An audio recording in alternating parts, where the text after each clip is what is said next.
Assalamualaikum warahmatullahi wabarakatuh.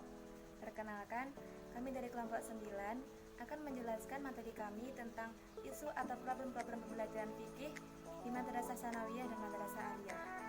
Selanjutnya, saya akan memperkenalkan anggota kelompok 9, yakni saya sendiri Baifan Nazila, kemudian ada Maya Lestari, kemudian ada Kholilatul Kasana, ada Bayi Haji, dan yang terakhir Muhammad Wildan Ausam. Langsung saja ke pembahasan kita yang pertama, yakni tentang pengertian pembelajaran yang akan dijelaskan oleh teman kita, yakni Wildan Ausam.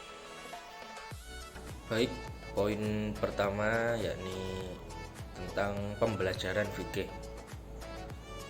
Pengertian pembelajaran. Istilah pembelajaran berhubungan erat dengan pengertian belajar dan mengajar. Belajar dapat terjadi tanpa guru, sedangkan mengajar meliputi segala hal yang guru lakukan di dalam kelas agar proses belajar mengajar berjalan dengan lancar dan mengimplementasikan kurikulum di dalam kelas. Belajar merupakan suatu proses bagi perubahan perilaku manusia. Perubahan tersebut meliputi kebiasaan, sikap, keyakinan, kepribadian, bahkan persepsi seseorang. Pembelajaran adalah suatu usaha yang sengaja melibatkan dan menggunakan pengetahuan profesional yang dimiliki guru untuk mencapai tujuan kurikulum. Pada hakikatnya, pembelajaran terdapat dua proses yang saling berkaitan dan tidak dapat dipisahkan satu sama lain, yaitu proses belajar dan mengajar. Jadi proses belajar dapat terjadi kapan saja terlepas dari ada pengajar atau tidak, sedangkan pembelajaran tidak akan terjadi apabila ada pengajar namun tidak ada pelajarannya. Berikutnya, prinsip pembelajaran fikih. Prinsip-prinsip pembelajaran fikih adalah belajar yang dapat dilaksanakan dalam situasi dan kondisi yang berbeda-beda oleh setiap siswa secara individual. Yang ketiga atau yang berikutnya adalah faktor-faktor yang mempengaruhi pembelajaran, antara lain pertama yakni kurikulum. Kurikulum adalah sebuah perencanaan dalam pembelajaran. Kurikulum dapat didefinisikan sebagai a planning for learning. Kurikulum mengandung seperangkat materi yang harus disampaikan oleh pendidik kepada peserta didik. Yang kedua yakni sarana prasarana. Sarana prasarana adalah semua fasilitas yang diperlakukan dalam proses belajar mengajar, baik yang bergerak maupun tidak bergerak, agar proses pembelajaran dapat berjalan dengan lancar, efektif, teratur, dan efisien. Yang ketiga yakni guru. Guru adalah seorang yang mengajar atau memberi materi pembelajaran di sekolah. Yang keempat, peserta didik. Peserta didik adalah raw material atau bahan mentah dalam proses transformasi internalisasi.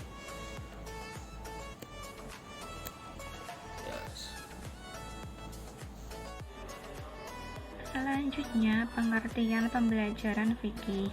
Pembelajaran juga diartikan sebagai suatu kombinasi yang tersusun meliputi unsur-unsur manusiawi, material, fasilitas, kelengkapan, dan prosedur yang saling mempengaruhi untuk mencapai tujuan pembelajaran.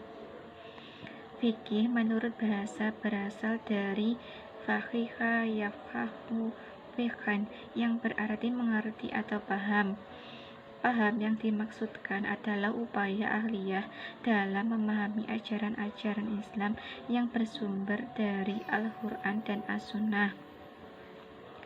Al-fiqh menurut bahasa adalah mengetahui sesuatu dengan mengerti.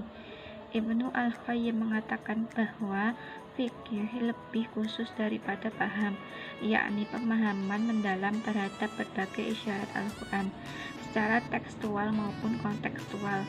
Tentu saja secara logika, pemahaman akan diperoleh apabila sumber ajaran yang dimaksudkan bersifat tekstual, sedangkan pemahaman dapat dilakukan secara tekstual maupun kontekstual.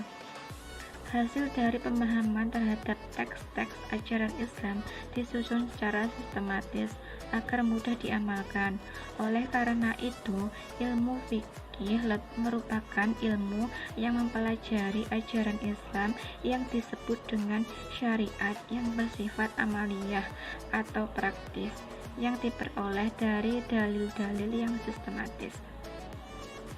Baik, selanjutnya saya akan menjelaskan tentang problematika pembelajaran fikih di MTS dan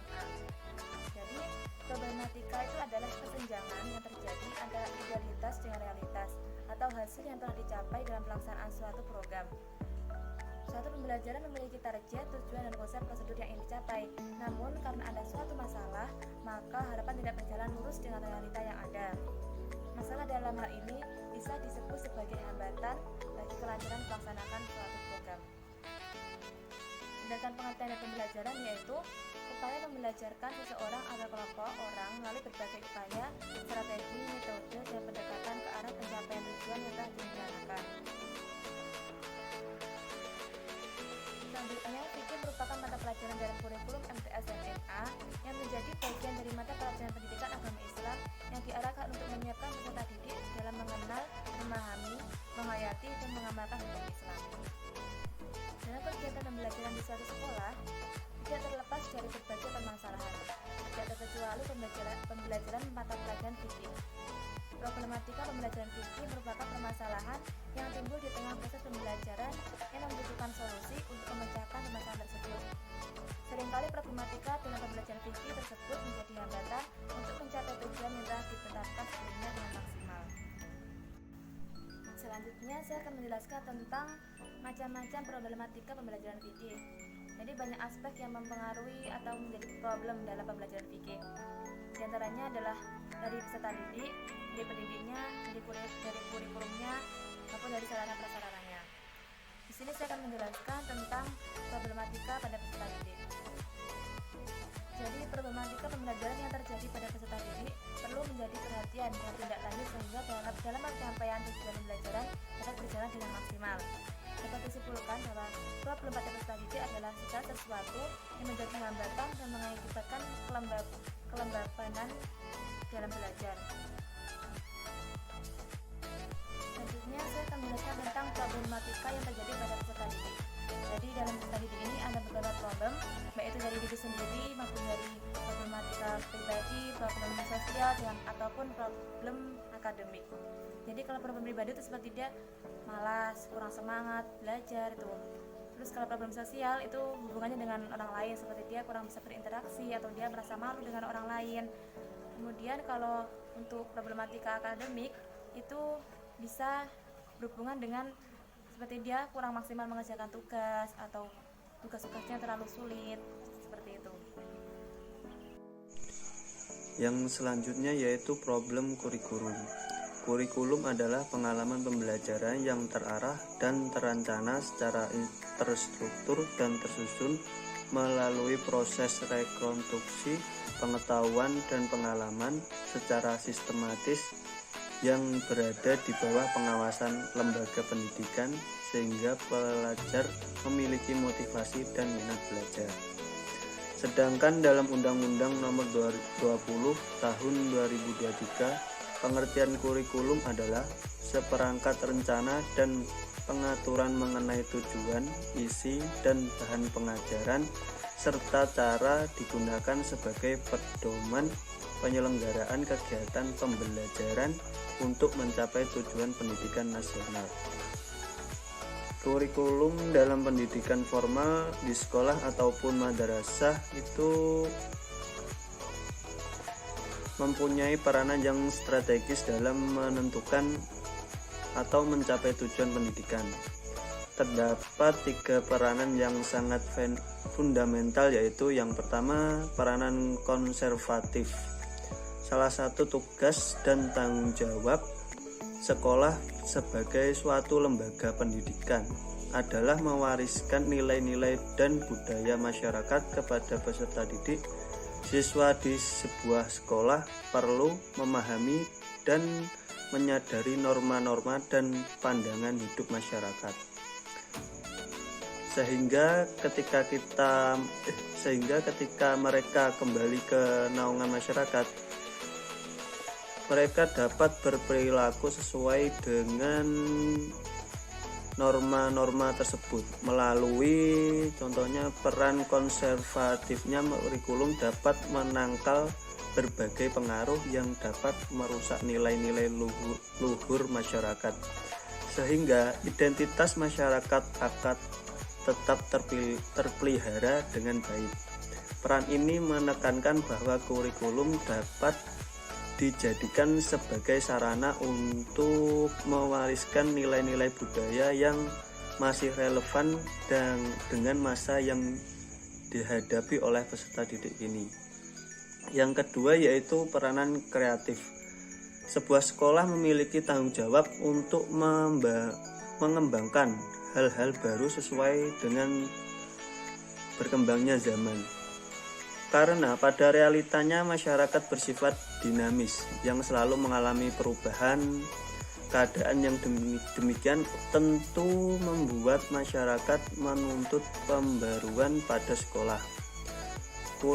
Kurikulum harus mampu menjawab setiap tantangan sesuai dengan perkembangan dan kebutuhan masyarakat yang cepat berubah. Dalam peranan kreatifnya, kurikulum harus mengandung hal-hal baru sehingga dapat membantu peserta didik mengembangkan setiap potensi yang dimiliki secara maksimal. Yang ketiga yaitu peranan kritis dan evaluatif. Di sini peranan kurikulum yang kritis dan evaluatif dapat digunakan untuk menyeleksi segala sesuatu yang berkaitan dengan roda kurikulum itu sendiri. Jadi tidak setiap nilai dan budaya lama harus dipertahankan sebab sudah tidak relevan lagi untuk diterapkan di masanya. Namun juga nilai dan budaya baru tidak sesuai dengan nilai budaya lama yang masih relevan untuk digunakan. Di tengah keadaan tersebut, melalui perayaan kurikulum dapat menyeleksi mana yang lebih baik untuk digunakan. Kurikulum harus mampu menyeleksi dan mengevaluasi segala sesuatu yang dianggap bermanfaat untuk kehidupan peserta didik sehingga dalam penentuan sebuah kebijakan dapat disesuaikan dengan kondisi yang terjadi pada masa sekarang. Terus yang selanjutnya yaitu problem sarana dan prasarana. Sarana pembelajaran dan prasarana pembelajaran memiliki arti yang berbeda. Sarana pembelajaran yaitu sebuah fasilitas yang secara langsung dapat digunakan dalam kegiatan belajar mengajar. Kalau sarana pembelajaran bisa berupa sesuatu yang bergerak maupun yang tidak bergerak. Sarana tersebut digunakan agar pencapaian tujuan pendidik bisa diraih dengan efektif dan efisien.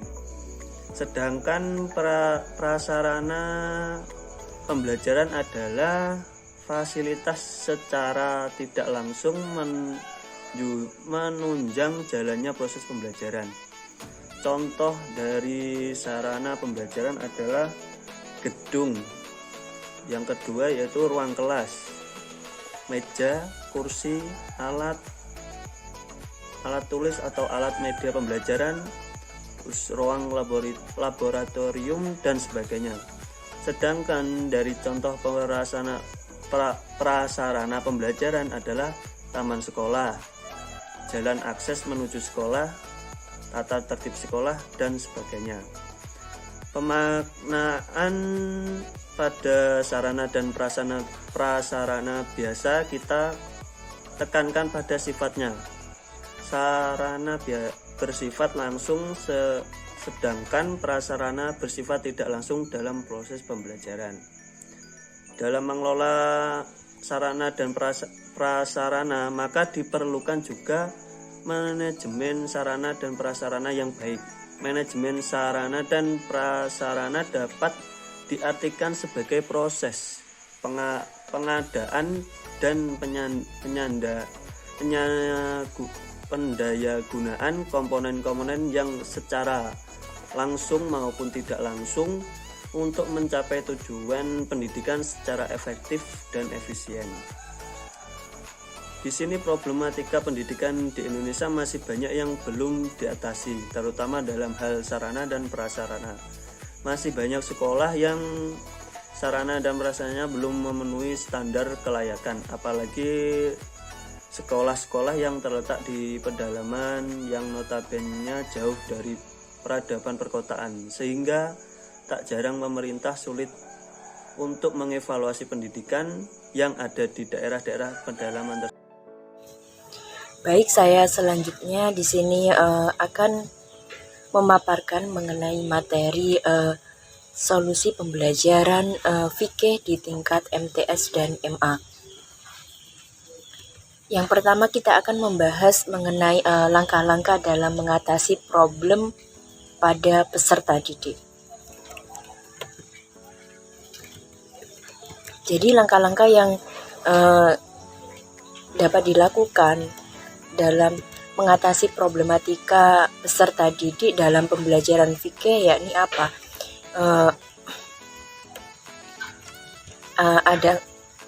Terkadang dalam MTS menginjak pada jenjang MTS, ada kalanya seorang siswa atau peserta didik itu ada yang belum bisa membaca Al-Quran maupun membaca tulisan Arab. Nah, jadi solusi yang dapat dilakukan yakni dengan mengadakan kegiatan ekstrakurikuler seperti BTK. Jadi guru pengampu mata pelajaran fikih itu mengadakan penjaringan peserta didik mana yang belum bisa membaca Al-Quran dan mana yang sudah bisa membaca Al-Quran.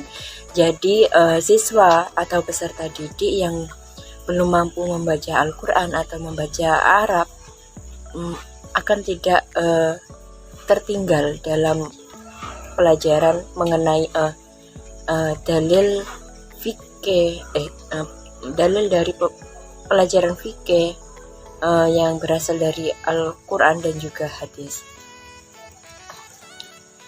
Selain itu juga problematika dari siswa itu sendiri, kadangkala ada yang siswa memiliki mental yang kurang berani. Nah, solusinya bagaimana? Jadi solusi yang diberikan oleh guru dalam menghadapi siswa tersebut apa? Yakni dengan memberikan stimulus atau motivasi agar menjadi pribadi yang percaya diri.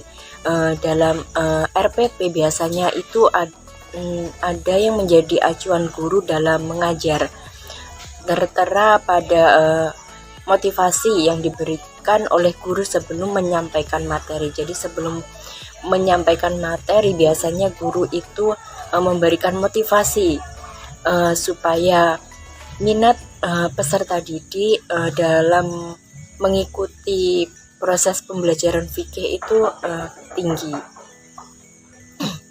Selain itu juga siswa ada yang mempunyai kemampuan yang kurang. Nah, kemampuan siswa yang kurang itu bisa terjadi karena motivasi dan minat siswa dalam mengikuti pembelajaran itu rendah. Dalam penggunaan metode pembelajaran tertentu, tidak semua siswa itu dapat menerima dan juga memahami materi yang telah disampaikan oleh guru. Jadi siswa atau peserta didik yang kurang memahami terhadap materi akan menjadi pendengar ketika guru membaginya ke dalam kelompok diskusi. Untuk itu solusinya yakni guru berupaya untuk memberikan perhatian khusus terhadap peserta didik yang memiliki kesulitan dalam memahami materi. Guru mencoba mendatangi siswa untuk mengetahui permasalahan yang terjadi sehingga materi yang sulit dipahami itu dapat dipecahkan dan memberikan materi secara personal. Jadi itu tadi materi yang telah kita bahas dari kelompok 9 mengenai problematika atau isu-isu pembelajaran fikih di tingkat MTS dan MA beserta solusinya. Apabila ada kekurangan, apabila ada kesalahan, kami dari kelompok 9 meminta maaf yang sebesar-besarnya. Semoga apa yang kita pelajari pada kesempatan kali ini dapat bermanfaat. Wassalamualaikum warahmatullahi wabarakatuh.